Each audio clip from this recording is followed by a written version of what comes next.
राजेंद्र जी कुछ जोड़ना चाहते हैं? राजेंद्र जी जोड़िए, उसके बाद मैं किरण जी के पास जाऊंगा। हाँ, आप पंडित जी, मैं भी पंडित ही हूँ, ब्राह्मण आदमी हूँ आपकी तरह। हमने भी बहुत कुछ गवाया है। लाहौर में हमारा घर था जो कि पार्टीशन में जला दिया गया था। दूसरा घर था, उसको लूट लिया गया था। लेकिन फिर भी हमारे फादर ने, वाले साहब ने कहा शायद वक्त ऐसा था, जिन्होंने किया भगवान उनको माफ करे, सद्बुद्धि दे, ये कह के वो हिंदुस्तान में आ गए। लेकिन जहां तक आपने पाकिस्तानी अंपायर्स की बात की थी, शकूर राणा साहब की बात की थी, उनकी आत्मा को शांति दे, अब तो इस दुनिया में नहीं है वो। तो उससे पहले मैं एक आपको और किस्सा सुनाता हूँ जो आपको शायद मालूम नहीं होगा। 1954 में पहली मर्तबा इंडियन टीम खेलने गई थी। 1952 में पाकिस्तान टीम को हमने बुलाया था। और एक बात मैं शायद सबको बताना चाहता हूँ, अगर पाकिस्तान का क्रिकेट में वजूद है तो वो भारत करके है। आईसीसी इनको मेंबरशिप नहीं दे रहा था। इंडियन बोर्ड ने रिक्वेस्ट की है, तब जाके इनको आईसीसी की मेंबरशिप मिली है। पहली बात इनको मैं बता दूं कि भारत का कितना बड़ा योगदान है पाकिस्तान क्रिकेट में। अगर भारत उसको प्रमोट नहीं करते, पाकिस्तान की टीम को प्रमोट नहीं करते, तो शायद बहुत देर तक ये इंटरनेशनल क्रिकेट नहीं खेल पाते। फिर रही बात, आपने शकूर राणा साहब की बात की थी, तो 1977 में 17 साल के बाद सीरीज दोबारा शुरू हुई थी। बायलैटरल सीरीज शुरू हुई थी। जनता गवर्नमेंट थी, उन्होंने कहा था डिप्लोमेसी थ्रू क्रिकेट।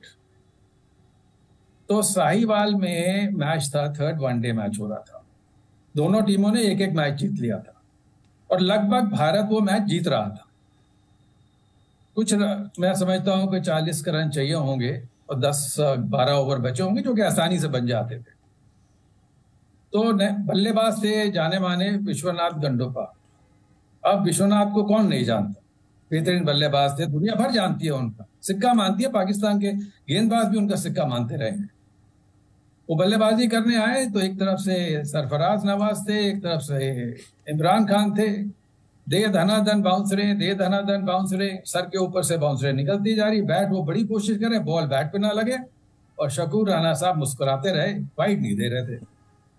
तो बेदी कप्तान थे, बैठे हुए थे, और गुस्सा तो उनमें भी था, पंजाबी आदमी है। तो कहते what sort of cricket is this, आपने अंग्रेजी में जोर से बोले। एक ओवर निकल गया, 2 बॉलें और निकल गई, और this is no bloody cricket. तो उसके बाद जब हालत ऐसी हो गई कि बैट और बॉल में मिलाप नहीं होने लगा, तंग आके बेदी साहब ने अपनी टीम को वापस बुला लिया कि बैट्समैन को, भैया दिस इज नो क्रिकेट, आप वापस आ जाओ, इनको जीतना जीत लेने दो। अब मैच रुक गया, तो वहां पे खलबली मच गई कि भाई मैच तो शुरू करना है। तो बेदी का था no, nothing doing, Indians are not going to play cricket like this. तो किसी के ऑफिशियल्स आ गए, बेदी साहब ये बायलैटरल सीरीज है, खराब हो जाएगी, रिलेशन खराब हो जाएंगे, बहुत कुछ समझाया। बोला नहीं, क्रिकेट खेलनी है तो क्रिकेट के रूल्स के विदिन खेला जाए। तो वो 5-7 मिनट ऐसे चलते रहे। फिर उन्होंने कहा, एक इनके ऑफिशियल थे, लाहौर के ही थे मैं समझता हूँ, कि लाहौर से जो लोग होते हैं बहुत अच्छी बातें करते हैं। उन्होंने कहा, मेरे पास एक मशवरा है बेदी साहब, अगर आप माने तो मैच रिज्यूम हो सकता है। बोले बताइए। बोले विश्वनाथ जी तो 5 फुट 4 इंच के हैं, इमरान साहब 6 फुट के हैं, और सरफराज नवाज भी 6 फुट के हैं, बाउंसर डाल रहे हैं ऊपर से निकल जाती है।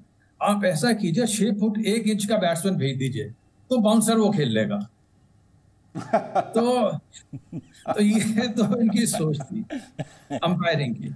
इससे पीछे जाइए, अब 1954 की बात बता रहा। देखिए अंपायर्स क्यों थर्ड अंपायर आए हैं, मैं ये किस्से ही बता रहा हूँ जैसे आपने बताया, इससे पहले का एक किस्सा बता रहा हूँ।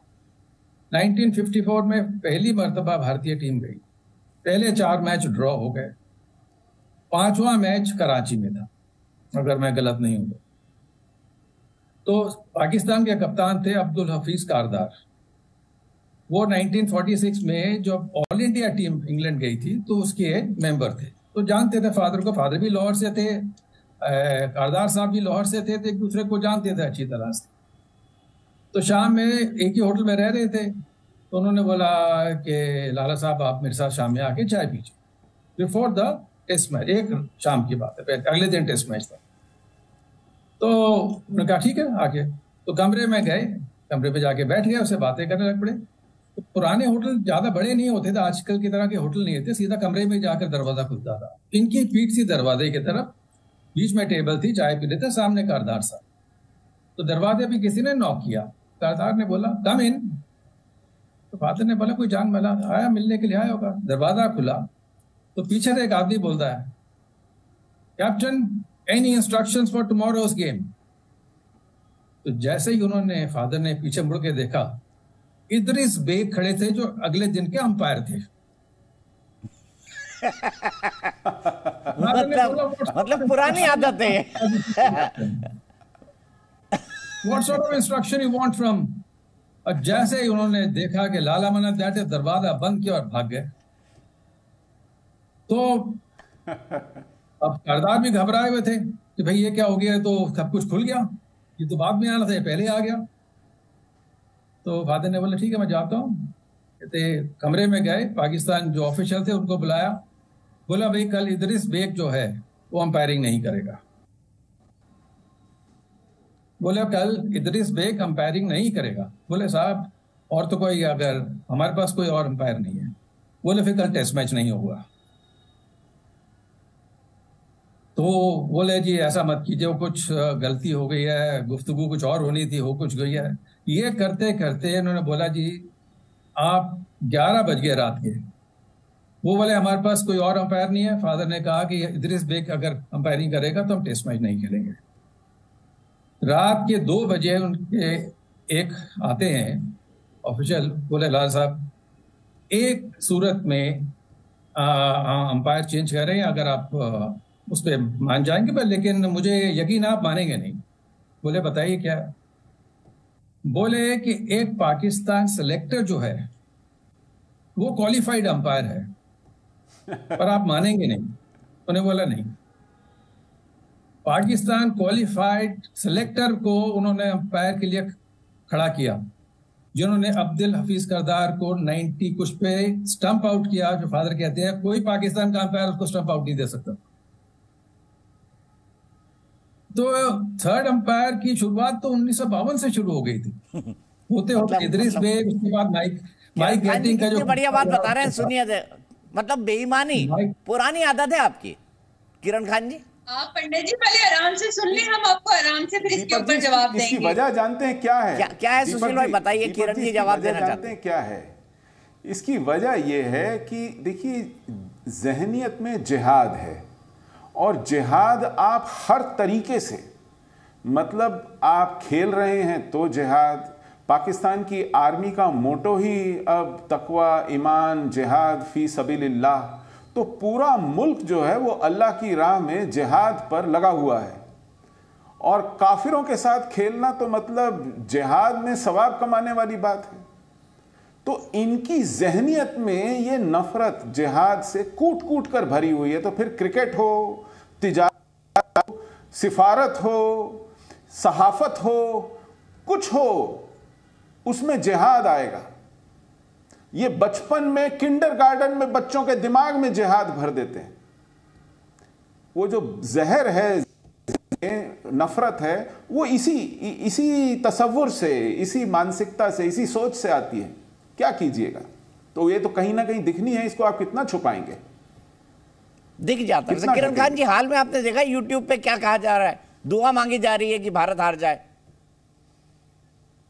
एक ऐसे वैसे यूट्यूबर है ना, किरण जी मैं बताता हूँ, वो यूट्यूबर का दिखाइए जरा, टिकटॉकर है यूट्यूबर जो है, उन्होंने पोस्ट डाला था कि मैं अल्लाह से दुआ करती हूँ कि न्यूजीलैंड भारत को हरा दे।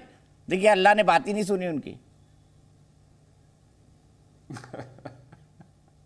अल्लाह आजकल हमारी तरफ। Hareem Shah, today I prayed to Allah for New Zealand's victory against India.